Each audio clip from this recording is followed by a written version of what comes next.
నువ్వు చేసే పనిలో విజయాన్ని పొందాలంటే నువ్వేం చేయాలి?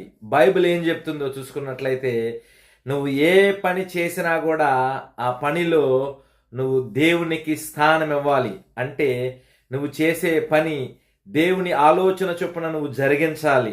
నీ సొంత ఆలోచన చొప్పున నువ్వు చేయకూడదు. నీ సొంత ఆలోచన చొప్పున నువ్వు దాన్ని జరిగించినట్లయితే అనేకమైన సార్లు నువ్వు విజయాన్ని పొందలేవు, నష్టాన్ని చవిచూస్తావు.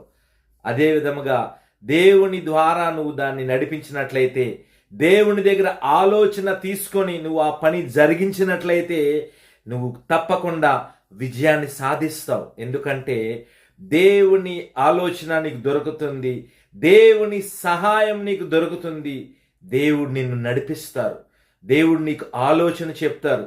నువ్వు ఏం చేస్తే దాంట్లో విజయాన్ని సాధిస్తావో దేవుడు నీకు ఆ ఆలోచన చెప్తారు, నువ్వు దాన్ని చేస్తావు. అందుకే కదా బైబిల్ చెప్తుంది, నీ స్వబుద్ధిని ఆధారము చేసుకొనక నీ పూర్ణ హృదయంతో యెహోవా యందు నమ్మిక ఉంచుము.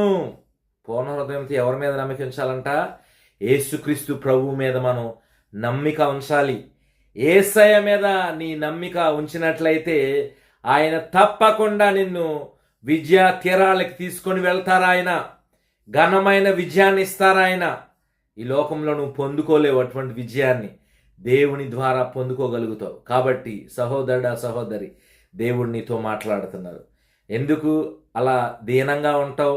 ఏ పని చేసినా ముందుకు వెళ్ళట్లేదు, నేను విజయాన్ని పొందలేకపోతున్నాను, ఏం చేయాలో నాకు తెలియట్లేదు అనుకుంటున్నావా? ఏమాత్రం భయపడకము. దేవుడు నీకు ఆలోచన ఇస్తారు. ప్రార్థన చేయి, దేవుడిని అడుగు, దేవుడిని నీకు మంచి నడిపింపిస్తారు. ఆయన వాక్యాన్ని చదువు, ఏది మంచో ఏది చెడో నీకు తెలుస్తుంది. మేలైన దాన్ని చేపట్టు. ఆయన వాక్యం ద్వారా దేవుడు నడిపిస్తారు నిన్ను ఆ మార్గంలో.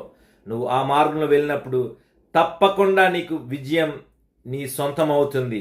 అంతేకాదు, నీకు మంచి పేరు కూడా కలుగుతుంది నువ్వు చేసే పనిలో. ఎందుకంటే నువ్వు యథార్థముగా జీవిస్తావు, న్యాయవంతుడిగా ఉంటావు. చేసే పనిలో యథార్థత, న్యాయం, సత్యం ఉన్నప్పుడు తప్పకుండా నువ్వు ఆశీర్వదించబడతావు. నీ చేతి పనిని దేవుడు దీవిస్తారు. నువ్వు అంచెలంచెలుగా అభివృద్ధి చెందుతావు.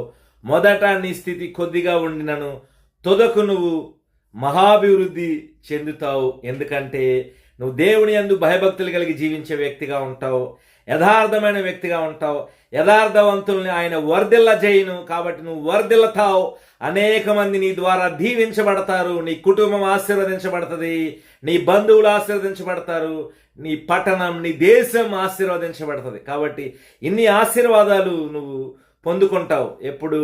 నీ పనిలో దేవునికి స్థానాన్ని నువ్వు కల్పించినప్పుడు, యథార్థంగా నీ పని చేసినప్పుడు నువ్వు దీవించబడతావు. కాబట్టి దేవుని సన్నిధిలో నీ పనిని ప్రారంభించు, మోకరించు, నీ ఆలోచనలను పక్కన పెట్టేసేయి, దేవుని మీద ఆనుకో, దేవుడి దగ్గర ఆలోచన పొందుకో, పూర్ణ హృదయంతో దేవుని యందు నమ్మిక ఉంచు.